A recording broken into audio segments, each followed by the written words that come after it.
আরিফ হোসেন আপনি লিখেছেন, কোরবানির সিজন সামনে রেখে গরু ছাগল মোটা তাজা করার জন্য খামারিরা গরুকে ফিড খাওয়ান, এটা কি জায়েজ?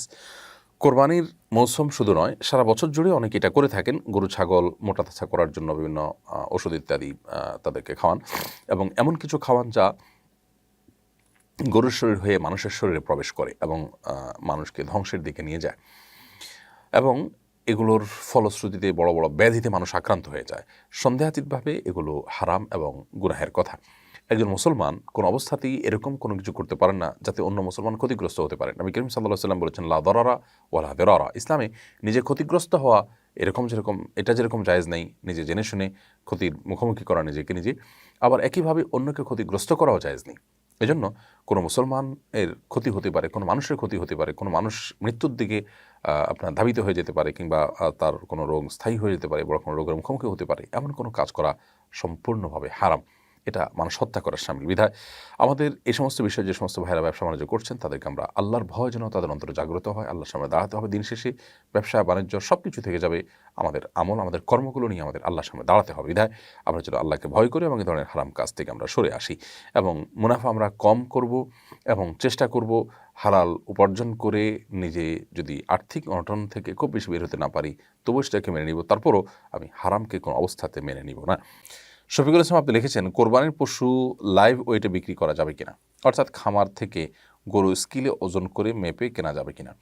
শুধুমাত্র আমি এটা ন্যায্য মূল্য দিয়ে কিনছি নাকি আমি ন্যায্য মূল্য এর সাথে বেশি দিয়ে কিনতে হচ্ছে, এ বিষয়টাকে জাজ করার জন্য আপনি এ ধরনের স্কিলের ব্যবহার করতে পারেন।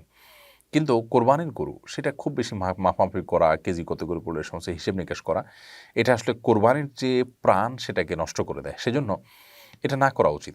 যথাসম্ভব এগুলোকে অ্যাভয়েড করা উচিত। যদি কোনোভাবে আপনার আসলে পরিমাপ করার কোনো ওয়ে না থাকে, যেমন অনলাইনে আজকাল অনেকে পশু কিনেন, দূর থেকে আপনার পশু সরাসরি দেখতেও পান না, তো সেরকম পরিস্থিতিতে আপনি শুধুমাত্র আপনার ন্যায্যতা নিশ্চিত করার জন্য যদি এরকম করেন সেটি হতে পারে।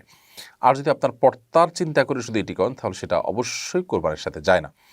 পৃথিবীর অনেক দেশে আমাদের অনেক ভাইরা আছেন যারা গরু কিনেন, ছাগল কিনেন কোরবানি করার জন্য, বিশেষ করে আপনার সুপার শপগুলো থেকে ছাগল কিনেন কোরবানি করার জন্য। সেগুলো তারা ওজন করে গোশত কিনে নেওয়ার মতোই একরকম পুরো ছাগলের গোশতটা কিনে নিয়ে যান। সেখানে দেখা যায় অনেক কিছু তারা রেখেও দেয়, মাথা, পায়া ইত্যাদি।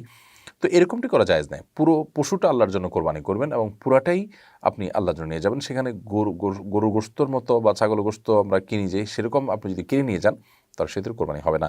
বাকি আপনার গরু আপনিই কোরবানি করবেন, আপনার ছাগল আপনিই কোরবানি করবেন, পুরোটাই আপনার হাতে আসবে।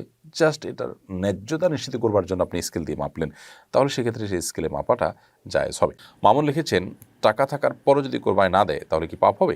ফোকায়ে হানাফের মতে কোরবানি দেওয়া সামর্থ্যবান সচ্ছল মানুষদের জন্য ওয়াজিব। অতএব টাকা আছে, সামর্থ্য সচ্ছলতা আছে, কোরবানি তার উপরে বর্তা, এরপরে যদি তিনি কোরবানি না দেন অবশ্যই তিনি গুনাহগার হবেন। যদিও যে সমস্ত উলামা ইকরাম এটাকে সুন্নাত মুআক্কাদা বলেছেন, তাদের মতে সেটি সুন্নাত মুআক্কাদা তরক করলে যে ক্ষতি হবে সেই ক্ষতি হবে, আপনার ওয়াজিব তরক করার গুনাহ হবে না। কিন্তু সর্বাবস্থায় গুনাহ বা ক্ষতি হবে এতে কোনো সন্দেহ নেই, কারণ সুন্নাত মুআক্কাদারাও ওয়াজিবের প্রায় কাছাকাছি। যাই হোক, তো আমার দেশে বেশিরভাগ মানুষ হানাফি থট ফলো করেন। সে থটের আলোকে সচ্ছলতা থাকার পরও যদি কেউ কোরবানি না দেন তিনি অবশ্যই গুনাহগার হবেন। তরিক রাকিব আপনি লিখেছেন, মৃত ব্যক্তির জন্য কোরবানি করার বিধান ও পদ্ধতি জানতে চাই। মৃত ব্যক্তির জন্য কোরবানি করা, তার তরফ থেকে কোরবানি করা জায়েজ আছে। সে কোরবানিটা অনেক উলামা ইকরাম বলেন যে জীবিতদের পক্ষ থেকে কোরবানি হবে, তার পাশাপাশি মৃতদেরকে শরীক করা যাবে। আবার অনেক উলামাদের মতে জীবিত ব্যক্তিদের জন্য যেরকম পৃথক কোরবানি করা যায়, সম্পূর্ণ স্বতন্ত্র একটা ছাগল আপনি একজন মৃত ব্যক্তির জন্য তার তরফ থেকে কোরবানি করলেন, এটি করা যেতে পারে।